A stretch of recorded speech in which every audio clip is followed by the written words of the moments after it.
নমস্কার অংশমান, আপনারা দেখছেন যুগান্তর। খবর নয়, বিশ্লেষণ।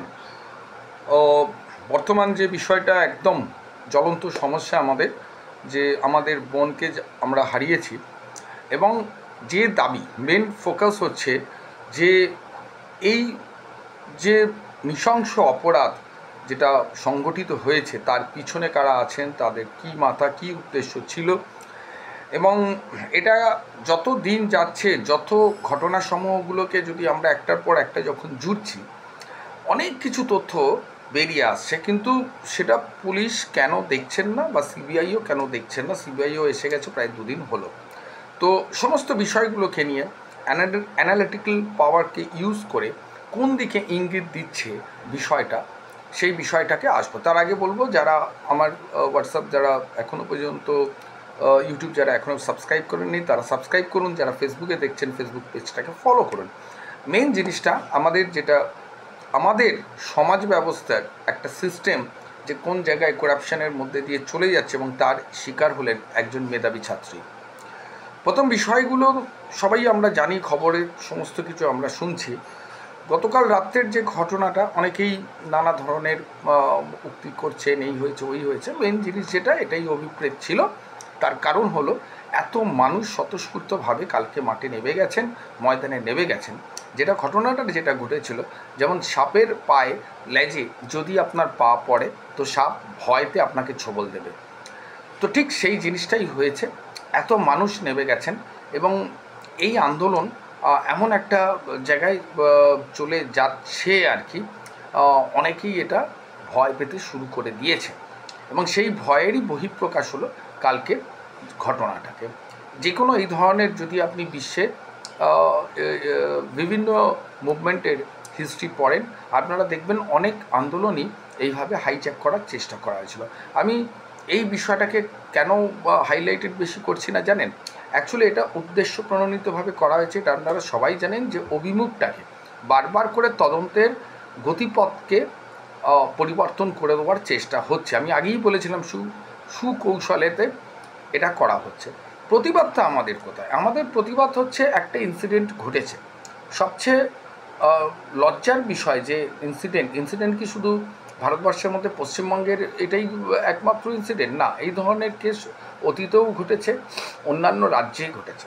কিন্তু এটার স্পেশালিটিটা কোথায়? স্পেশালিটিটা এইখানেতে, কর্মরত একজন ডাক্তার ছাত্রী, খুব মেধাবী ছাত্রী, যিনি এমডি করছেন, ওখানে কর্মরত অবস্থায় তার এই পরিণতি হলো। সেখানে সবচেয়ে বড় বিষয় হলো, একটা সরকারি কর্মচারীকে প্রোটেকশান দেবে সরকার, সেইখানে প্রোটেকশানটা পেল না সে। এবং কী এমন ঘুঘুর বাসা আছে যাতে তাকে প্রাণ দিতে হলো। আসল ঘটনাগুলোকে একটুখানি যদি আমরা আলোকপাত করি, তো পুলিশের আমরা স্টেটমেন্টটা পেয়েছি কালকের রাত্রিরে। বিনীত গোয়েল একের পর এক স্টেটমেন্ট দিয়ে যাচ্ছেন, এবং তার গাত্রজ্বালা যেটা বুঝলাম, ফেসবুক ইউটিউবাররা হচ্ছে তার গাত্রজ্বালা, এবং মেইনস্ট্রিম মিডিয়া তারা হচ্ছে গাত্রজ্বালা। তার কারণ হচ্ছে তারা একদম ঝাঁকিয়ে চেপে বসেছে, এবং এই আন্দোলনের অভিমুখটাকে সঠিক পথে নিয়ে যাওয়ার জন্য চেষ্টা করছেন। এটাই হচ্ছে তার গাত্রজ্বালা। আমি মাননীয় মুখ্যমন্ত্রীর স্টেটমেন্টটা আশা করেছিলাম সকালের বেলার মধ্যে পাবো, কিন্তু এখনও অবধি, যখন এই ভিডিওটা করছি, এখনও অবধি কোনো তার স্টেটমেন্ট পাইনি। তার স্টেটমেন্টটা হচ্ছে সবচেয়ে গুরুত্বপূর্ণ, কেন পুরো জিনিসটা চক আউট করছেন মুখ্যমন্ত্রী মমতা ব্যানার্জি, এবং তার স্টেটমেন্টটা পেলে অনেক কিছু দুয়ে দুয়ে চার মিলে যেতে পারে। তো যাই হোক, সেটা নিয়ে পরবর্তীকাল ভিডিওগুলোতে আসবো। তার স্টেটমেন্টটা পাওয়ার পর পারিপার্শ্বিক সমস্ত ঘটনাগুলোকে অ্যানালাইসিসের মাধ্যমে যে ডেটাগুলো উঠে আসবে, সেই ডেটাগুলো নিয়ে আপনাদের কাছে আসবো। আজকের গুরুত্বপূর্ণ বিষয় যে, এতগুলো ইনসিডেন্টের মধ্যে একটা পয়েন্ট হচ্ছে যে, বিনীত গোয়েল বারবার আসছেন, একই কথা বলছেন।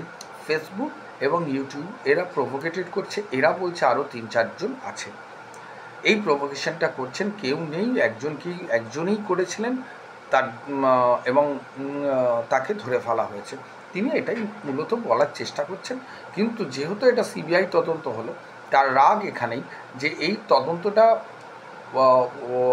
এলো তখনই যখন এই ফেসবুক ইউটিউবাররা সোচ্চার হচ্ছেন সব জায়গাতে, এবং তারই বহিঃপ্রকাশ হচ্ছে কাল দল বল নির্বিশেষে আমাদের মা বোনেরা কালকে রাস্তায় নেমে গেছেন, প্রত্যেকটা জায়গা থেকে রাস্তায় নেমে গেছেন, যেটা আমার মনে হয় পৃথিবীর ইতিহাসে এটা হলো প্রথম।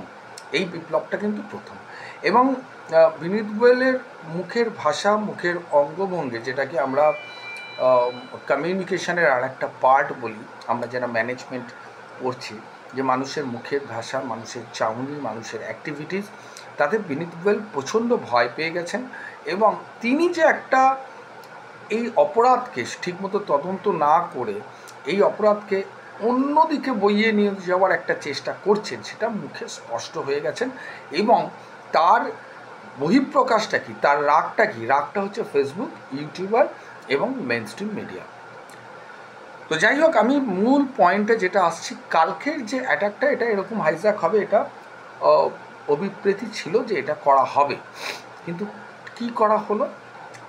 যেটা হলো, আপনি দেখুন ভিডিও ফুটেজ যেখানে রেকর্ডেড হয়, অর্থাৎ সিসিটিভি। আমি একটা পয়েন্ট আপনাদের বলছি, পয়েন্টগুলোকে আপনি লক্ষ্য করুন। সিবিআই কালকে অধিকর্তারা যখন আসেন, তারা বলছেন যে শুধু একদিনের ফুটেজ দেখলে হবে না, দেখতে হবে 1 মাসের ফুটেজ এবং গতিবিধিটাকে দেখতে হবে। একদম রাইট পয়েন্ট। ডেটা কালেকশন এবং খুনের মোটিভ একটু বড় করে চিন্তা করতে হবে। শুধু কি রেপ করার জন্যই কি আসামি ওখানে গিয়েছিলেন? আমার মনে হয় সেটা নয়। বিশেষ করে এখন বর্তমানে যে সমস্ত তথ্যগুলো উঠে আসছে, অর্থাৎ 1 মাসে কী কী ইনসিডেন্ট হয়েছিল, কারা গিয়েছিলেন, এই বিষয়গুলোকে দরকার। যখন এই কথাটা সকালবেলা বলা হলো, ঠিক রাত্রিবেলা একদম প্ল্যান্ড ওয়েতে এই যে আন্দোলনটাকে, সেটাকে কিন্তু মোবিলাইজ করা হলো। কি করা হলো? প্রথমে ভারতবর্ষের ফ্ল্যাগ নিয়ে উই ওয়ান্ট জাস্টিস স্লোগান তুলে কিছু মানুষ, এবং সেই মানুষগুলো ওখানকার খুব পরিচিতি মানুষ, যারা ওখানকার একদম দায়িত্ব নিয়ে বলছি, ওই আপনার আরজিকর, তার পাশ দিয়ে যে খালপাড়িতে বসবাস করেন, তার আশেপাশেই পাড়ার মানুষ। এই কারণে আমি বলছি, যেহেতু ওখানে আমার প্রজেক্ট চলে, এবং এই প্রজেক্টগুলো হলেই জানেন যা স্থানীয় কিছু লোকাল ছেলেপুলে সেখানে আসে মালপত্র ফেলবে বলে, এবং 2-3টে মুখ আমার কাছে খুব পরিচিত লাগলো, যদিও পুরো মুখগুলো আমার কাছে এলে আমি তার আইডেন্টিফাই করে দিতে পারবো, কিন্তু 2-3টে মুখ আমার খুব পরিচিত লাগলো। এবং পুলিশ থেকে আজকে যেটা করা হয়েছে, কিছু কিছু মুখের ছবি দিয়ে দেওয়া হয়েছে। আমার কাছে এখনও ছবিগুলো সম্পূর্ণভাবে আসেনি, এলে চাইলে আমি সেগুলোকে নিয়ে পরবর্তী ভিডিওতে আবার বলতে পারবো, কিন্তু কিছু কিছু মুখ আমার খুব পরিচিত লাগলো। কাল যখন ঘটনাটা ঘটছিল, সেই 3 ঘন্টা প্রায় আমি লাইভে ছিলাম, 12টা থেকে 3 ঘন্টা আমি পুরো লাইভেই দেখছিলাম ইউটিউবেতে। তখন আমি যে ছবিগুলো, যে মুখগুলো আমার কাছে এলো, তার মধ্যে 2-1জন খুব পরিচিত মুখ মনে হলো। এবার সেটাকে শিওর না হলে আমি তার এগেনস্টে কিছু বলা যেতে পারে না। তো যাই হোক, যেটা করা হলো, দেখুন, যখন বলা হলো যে সিসিটিভি 1 মাসের বার করা হবে, ঠিক টার্গেট যেটা করা হলো, পুরো সিসিটিভিটাকে পুরো ভেঙে দেওয়া হলো। শুধু ভাঙা নয়, ওখানকার যে মাদারবোর্ড যেখানে স্টোর হয়, সেইটাকে পুরো কোনো কিছু আর ওরা মানে শিওর হওয়ার জন্য দামি দামি ইনস্ট্রুমেন্ট থেকে আরম্ভ করে, পুলিশ চৌকি থেকে আরম্ভ করে সমস্ত কিছু প্ল্যান্ট করে ভেঙে দেওয়া হলো। এবং আমার যেটা মনে হচ্ছে, পুলিশের একটা শ্রেণী এই দুষ্কৃতীদের সাথে যুক্ত আছে, এবং এই প্ল্যান মুভমেন্টটাকে ঘটানো হলো। মেন উদ্দেশ্যটা হলো সিবিআইয়ের হাতে কোনো মতে জানে কোনো রকম তথ্য না পাওয়া, এখানেই সন্দেহ হলো। দ্বিতীয় রকম সন্দেহটা আপনি দেখুন, যে একজন মানুষ তিনি রেপ করলেন, এবং পরবর্তীকালে যেটা দেখা গেল, যে মহিলার ওখান থেকে যে পরিমাণ রক্তক্ষরণ হয়েছে, যে পরিমাণ আঘাত হয়েছে, সেই মানুষটা রেপ করার পর সে নিচে হেঁটে হেঁটে চলে গেল। এবং কালকে যে সিস্টার যে বলছিলেন যে এই চাবিটা, যেখানে যে চাবিটা দিয়ে সেমিনার রুম বা আদার্স রুমের দরজা খোলা যায়, ভালো করে দেখুন, সেই চাবিটা বাইরের কোনো লোক নিতে পারবে না, জানবেও না কোন জায়গায় সেই চাবিটা কোন বক্সে রাখা হয়, সেইটা একমাত্র ভেতরের লোক, ডাক্তার, ইন্টার্ন এবং স্টাফ ছাড়া কেউ নিতে পারবে না। প্রশ্ন হচ্ছে, চাবিটা নিল কে? আমি মানলাম যে তর্কের খাতিরে তখন ডিনার করার জন্য এই ছাত্রছাত্রীরা চাবিটা নিল, খুব ভালো কথা, কিন্তু বিষয়টা হচ্ছে যে সিস্টার ওখানে ইনচার্জ যে ছিলেন, যে 6 ঘন্টা একটা মহিলা তিনি ফিরে এলেন না, তাহলে তার খোঁজ কেন তিনি করলেন না সেই সময়? এর মধ্যে কিন্তু অনেক কিছু রহস্য লুকিয়ে আছে এবং জিনিসটা কিন্তু যত দিন যাচ্ছে কিন্তু আরও জটিল থেকে জটিলতর হয়ে যাচ্ছে এবং একটা ইঙ্গিত দিচ্ছে এর মধ্যে টোটাল সিস্টেম অর্থাৎ আরজি করের অ্যাডমিনিস্ট্রেশন সিস্টেম ভুরি ভুরি অভিযোগ উঠেছে এই সুপারের নামে। এবং কতগুলো তথ্য আপনি দেখুন, যেদিনকে আপনার এই ঘটনাটা ঘটে 9 তারিখ, আমি বারবার এই কথাটা বলছি, প্রথম আত্মহত্যার চেষ্টা তো বলা হয়েছিল এবং বলা হয়েছিল যে ওনার বডিতে কোনো কিছু দাগ বা কোনো কিছু নেই, অর্থাৎ কারা এটা লুকোবার চেষ্টা করেছিল তাদেরকে ইন্টারোডাকশন কেন করা হচ্ছে না, আশা করছি সিবিআই সেটা দেখবে এবং সিবিআইয়ের আজকের মুভমেন্টটা দেখলেও বোঝা যাবে যে সিবিআই কোন কোন জিনিসগুলোকে দেখার চেষ্টা করছে, 1 নম্বর। দ্বিতীয়, আপনাকে কতগুলো তথ্য দেখুন, কার অর্ডারেতে এটা ভাঙা হয়েছিল। একটা সরকারি সংস্থা, এই সরকারি সংস্থায় কোনো কিছু করতে গেলে টেন্ডার ছাড়া হয় না, কিন্তু আমি যেটুকুনি খোঁজ নিয়ে দেখেছি এই ভাঙার কোনো টেন্ডার হয়নি। এবার কি হতে পারে, আমি যখন সরকারি কর্মচারী ছিলাম, ইঞ্জিনিয়ার পদে যখন চাকরি করেছি, এরকম ছোটোখাটো এমার্জেন্সি কাজ যদি থাকে, যেগুলো ধরুন 10 বা 50,000 এরকম একটা কিছু ভেটিং পাওয়ার এক্সিকিউটিভ ইঞ্জিনিয়ারের কাছে থাকে, তো সেই এক্সিকিউটিভ ইঞ্জিনিয়ার এটাকে ভেটিং পাওয়ার দিয়ে করতে পারে। কিন্তু করলেও কতগুলো বিষয়কে একটুখানি আপনাদের বলি, সেখানেতে আপনি যে কাজই সরকারি জায়গায় করুন না কেন, সেখানে একটা প্ল্যাকার্ড লাগানো থাকবে এবং কাজের বিবরণটা বর্ণিত থাকবে। শর্ট টেন্ডারেতে, শর্ট কোটেশনেতেও আমরা কাজ করতে পারি, কিন্তু এখানে কিন্তু সেই বিষয়গুলো কোনো কিছুই ছিল না এবং লুকিয়ে লুকিয়ে কাজটা চালু হয়েছিল এবং যেখানে এতে পুলিশ সিল করে দিয়েছিল, সেই সিল অবস্থায় ঘরটা আছে তার পাশে কাজ চালু হয়েছিল। এই সব ক্ষেত্রে যখন এই ধরনের অ্যাকিউজড হয়েছিল, সুপার কি একবার পুলিশের, যেহেতু তদন্তের মধ্যে আছে সাবজুডিশিয়াল ম্যাটার, সুপার কি একবার পুলিশকে পারমিশন নিয়েছিল যে এই কাজটা তিনি অনুমতি দিলেন বা এটা করা যেতে পারে? করা হয়নি। কিন্তু দেখুন কাজটা হয়ে গেল এবং সবচেয়ে বড় ব্যাপার, যে জায়গাটাকে ভাঙা হলো, আপনারা ভালো করে ছবিটা দেখবেন, সেই জায়গায় একটা জায়গা দেখে মনে হলো যে টালি লাগানো ছিল, সেই টালিগুলোকে বার করে নেওয়া হয়েছে এবং র কংক্রিটটা দেখে বোঝা গেল। অ্যাজ এ সিভিল ইঞ্জিনিয়ার একটা স্ট্রাকচার দেখলে মোটামুটি একটা আন্দাজ করা যায়।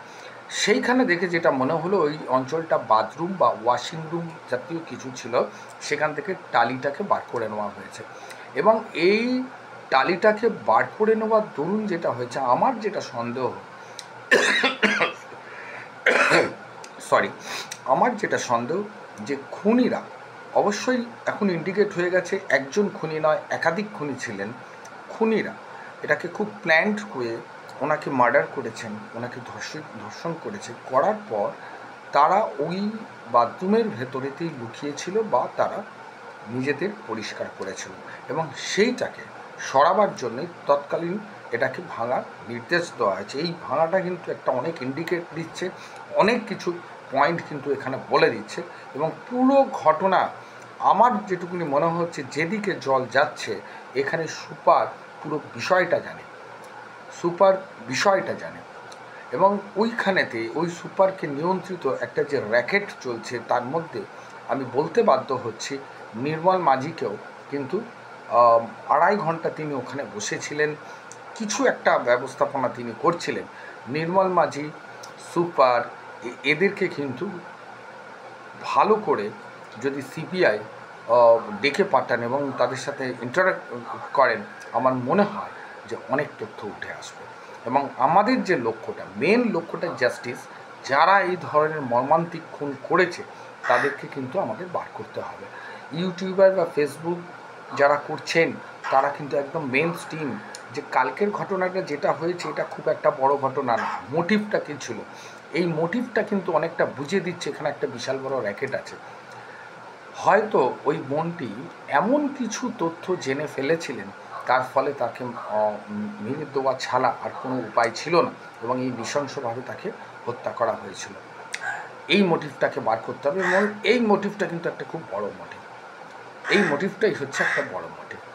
আজকের যুগান্তরে এইটুকুনি প্রতিবেদন, এইটুকুনি অ্যানালিটিক্সের মধ্যে থেকে যেটুকুনি উঠে এলো সেইটুকুনি আপনাদের সাথে শেয়ার করলাম। আপনারা ইন্টারাক্ট করুন, কোনো তথ্য থাকলে জানান, নির্ভয়ে জানান, আপনাদের নাম না বলে সেইটাকে আমাদের অ্যানালিটিক্স পাওয়ারেতে আমাদের কাজে লাগবে। এই তথ্যগুলো পৌঁছে দেবো মেন স্ট্রিম মিডিয়াতে, তারা বিষয়গুলোকে তুলে দিতে পারবে পুলিশের হাতে বা সিবিআইয়ের হাতে, যেটা খুবই গুরুত্বপূর্ণ, কারণ আমরা চাই এটার জাস্টিস, আমরা এটার জাস্টিস চাই।